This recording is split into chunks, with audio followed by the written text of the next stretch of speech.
Bem, pessoal, continuando a nossa revisão, né, da onde a gente parou no vídeo passado, eu dei uma enroscada aqui, né, essa formulinha aqui, né, essa equação IMC igual ao peso dividido pela altura vezes altura, estava sem o parênteses, não estava dando certo, tanto é que faz sentido, né? Se eu dividir o peso pela altura, depois multiplicar pela altura de novo, eu vou ter o próprio peso. O que a gente quer fazer é dividir o peso pelo quadrado da altura. Então tem que ser dessa forma mesmo. Porque, deixa eu tentar fazer um esboço aqui. Eu estou tentando me adaptar a usar a caneta, mas é meio difícil, tá? Vamos ver, vamos tentar aqui. Se eu falo que o IMC é igual ao... Dessa forma que está aí, eu tenho IMC é igual ao peso dividido pela altura ao quadrado. Ontem estava dessa forma aqui, ó, IMC é igual ao peso dividido pela altura vezes a altura. Tem diferença aqui, certo? Porque olha só, se eu fizer isso aqui, dá peso, altura dividido pela altura, cancela aqui, né? Altura com altura e dá peso. Mas não é isso aqui que eu quero.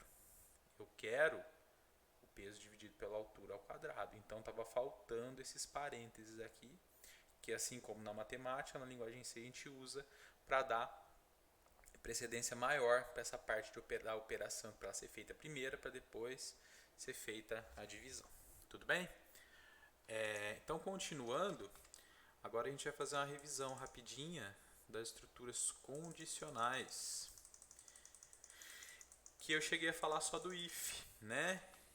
Então, nós temos duas estruturas condicionais na linguagem C. Uma chama if e a outra se chama switch, tá? A gente vai ver o if primeiro. Como que o if funciona? Como que eu escrevo o if, né? Então eu tenho if, abre parênteses, um teste lógico que vai ser feito, fecha parênteses, abre chave, um bloco de código, fecha chaves. Aqui eu indiquei com 1, o que está antes do if, 2, o teste, 3, o que está aqui dentro, 4, o que está depois do if. Isso aqui é estrutura, tá bom? Não é o código correto. Eu posso ter também o if com o else. If, um teste, um bloco de código, else, outro bloco de código e o bloco de código final depois da estrutura. Só para relembrar, né? Esse bloco 3 aqui, nesse caso, só vai executar caso esse teste dê verdadeiro. Quando eu uso if com else, se esse teste der verdadeiro, eu executo esse bloco aqui 3. Se der falso, eu executo o bloco 4.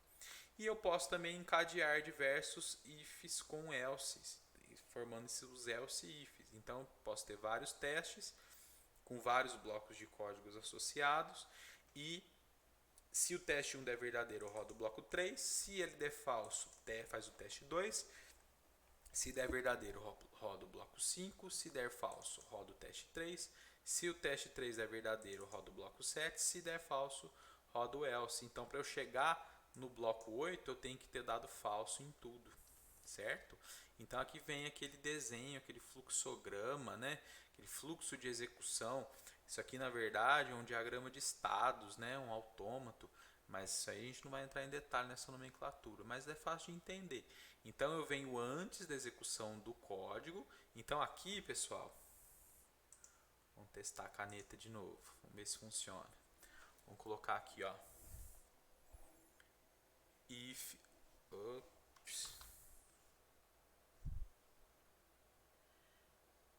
if abre o teste, fecha, abre chave, código, fecha a chave. Tá horrível, né? Mas acho que dá para entender. Então esse 1 aqui, tá aqui. Chegou no if, faz o teste, que é o 2.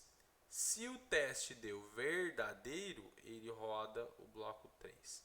Se der falso, ele continua a execução depois do if. Nossa senhora, terrível. Mas deu para entender, né? Se vocês forem ouvindo eu falar, dá para entender mais ou menos o que está escrito aqui. Vou tentar fazer com o mouse. Quando eu tenho o if com o else, Qual que é a minha situação? Eu tenho o if, eu tenho um teste, eu tenho o abre chaves, eu tenho o código, tá? Eu tenho fecha chaves, o else, o abre chaves do else, fecha chave do else. Então o meu 1 está aqui, o 2 está aqui, o 3, o 4 e o 5. Então, vem antes, vem executando, encontrou o if, vai executar o teste. Se der verdadeiro, roda o bloco 3. Se der falso, roda o bloco 4. Terminou o bloco 3 ou terminou o bloco 4, eu vou para o 5 e continuo a execução.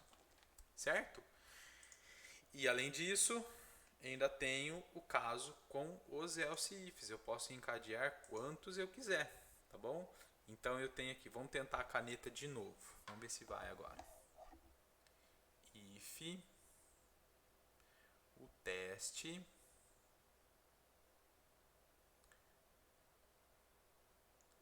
else, o teste 2,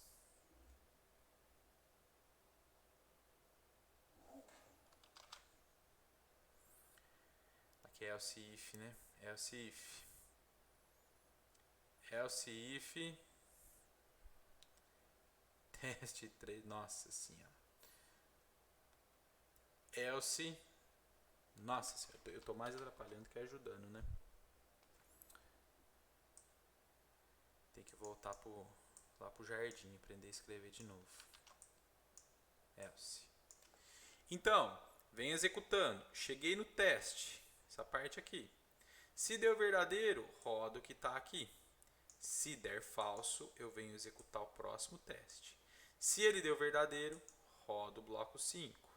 Se ele deu falso, eu vou executar o próximo teste. Se ele deu verdadeiro, eu rodo o bloco que está associado com ele. Se deu falso, aqui é o else, não é isso? Roda esse bloco. Terminou o 3, o 5, o 7 ou o 8, ou seja, o que está aqui, ou o que está aqui, ou o que está aqui, ou o que está aqui, eu continuo a execução. Tudo bem? Tá.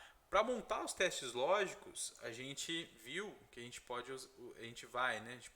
vai usar dois conjuntos de operadores. Os operadores relacionais, que estabelecem uma relação entre dois operandos, e os operadores lógicos, que vão atuar nos dois lados da operação, verificando algumas particularidades. A gente vai ver as tabelinhas depois.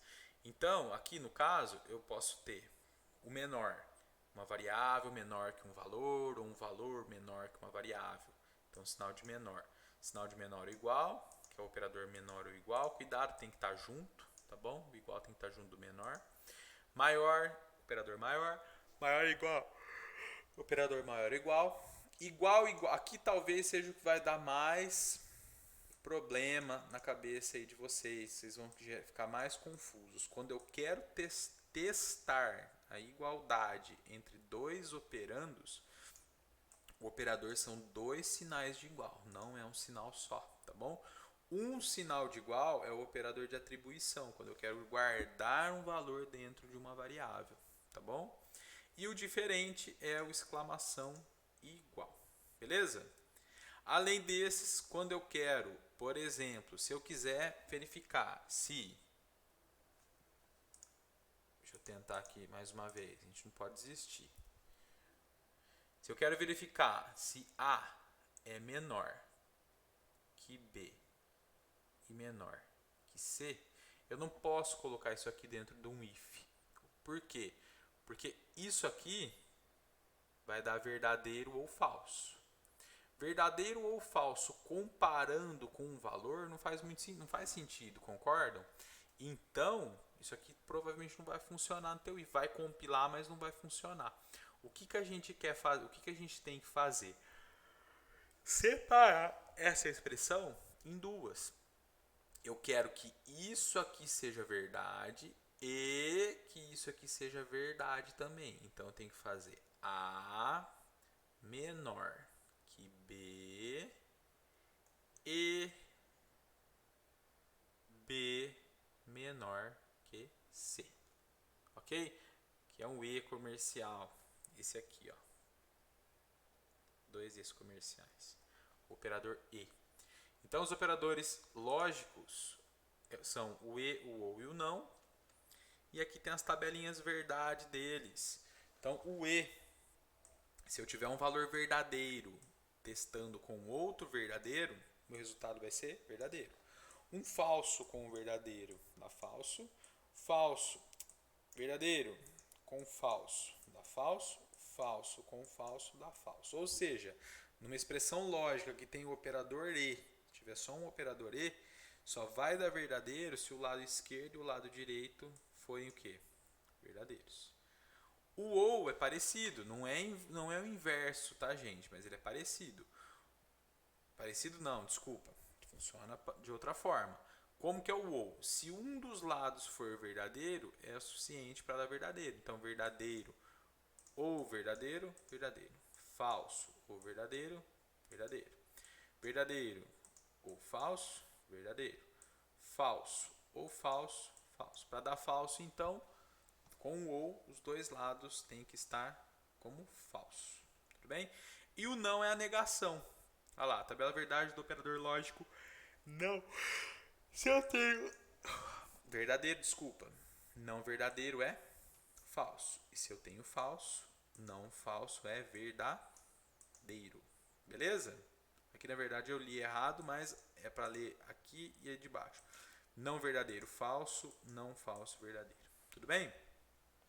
Existe também o operador ternário, que é o sinal de interrogação, tá? Ele é um if de forma reduzida. Ele é um pouco problemático, a gente evita usar ele em alguns casos, porque às vezes ele mais confunde do que ajuda. Então, olha só, o que eu quero fazer aqui? Ó? Olha esse exemplo aqui. N recebe 20. N é par? Se sim, retorna 1. Caso contrário, retorna 0. Então, ó, tem uma variável V. Eu tenho aqui o resto da divisão de N por 2. Se o resto da divisão por 2 for 0, quer dizer que o número é par. Se ele for diferente de 0, quer dizer que ele é ímpar. Na verdade, seria 1, né? Mas tudo bem. Resto da divisão de N por 2. N vale 20. 20 dividido por 2 dá 10 e não sobra resto. Vai dar verdadeiro isso aqui? Olha a interrogação, é uma pergunta. Isso aqui deu verdadeiro? Se deu verdadeiro, vai retornar o 1 que eu coloquei aqui. Caso contrário, 2 pontos, retorna o 0. E o valor dessa expressão vem para o V. Tá bom? Casos muito específicos, onde o código é simples, não é muito cheio de condições, tá bom, pessoal? Que a gente usa o operador ternário, tá? O correspondente a esse, usando o if, seria isso aqui. N igual a 20, declaro a variável V. Se N for par, V igual a 1. Caso contrário, V igual a 0. Então, percebam, dá para aglutinar bem, dá para resumir o código, né? Ao invés de escrever tudo isso, eu escrevo isso. Só que é um pouco mais difícil de ler. E tem o problema também de se usar demais, né? Olha esse caso aqui. N é par e menor que 0, retorna 1, caso contrário, 0. N é ímpar e maior que 0, retorna 1, caso contrário, retorna 0. Olha só como que fica a expressão. Eu tenho mais de um operador ternário aqui.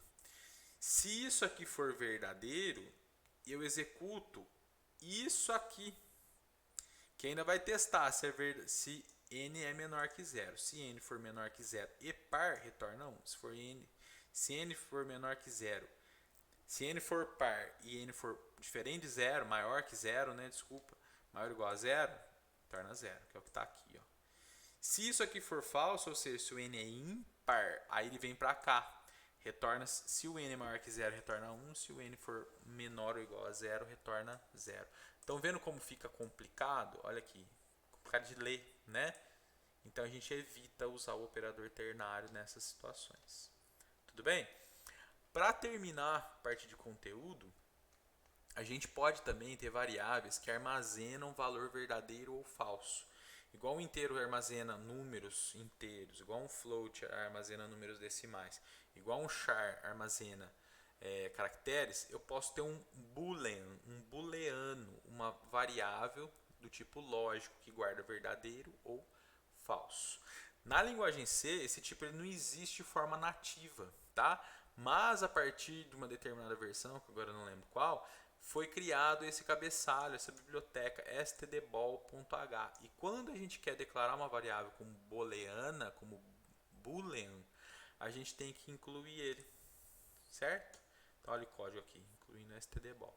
E aí a gente pode declarar a variável como boolean. Então, olha esse exemplo aqui. Declarei uma variável que chama maior de idade do tipo boolean e uma variável idade do tipo int. Faz a leitura da variável idade. Olha lá, leu, deu printf, deu scanf, fez a leitura da idade, usou o especificador de formato de inteiro. Lembra do e-comercial precedendo o nome da variável. A gente vai aprender por que disso mais para frente. Só aceita que tem que ser assim, né? Que eu já falei algumas vezes. Se a idade for menor que 0, eu vou colocar no maior de idade igual a false. Caso contrário, maior de idade igual a true. Certo? O if anterior poderia ser substituído por, claro, né?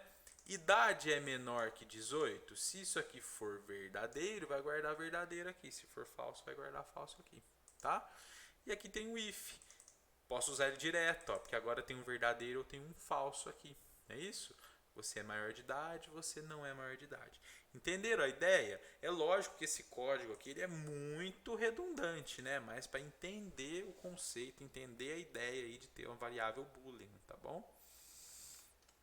Bem, acho que a parte de revisão terminou. Eu vou fazer agora o próximo vídeo que eu vou resolver alguns exercícios, tá certo? Então eu vou parar aqui a gravação. Eu vou resolver alguns exercícios lá do capítulo 1 e alguns aqui do capítulo 2 com vocês, para vocês, certo? Para a gente relembrar o que tem que ser feito.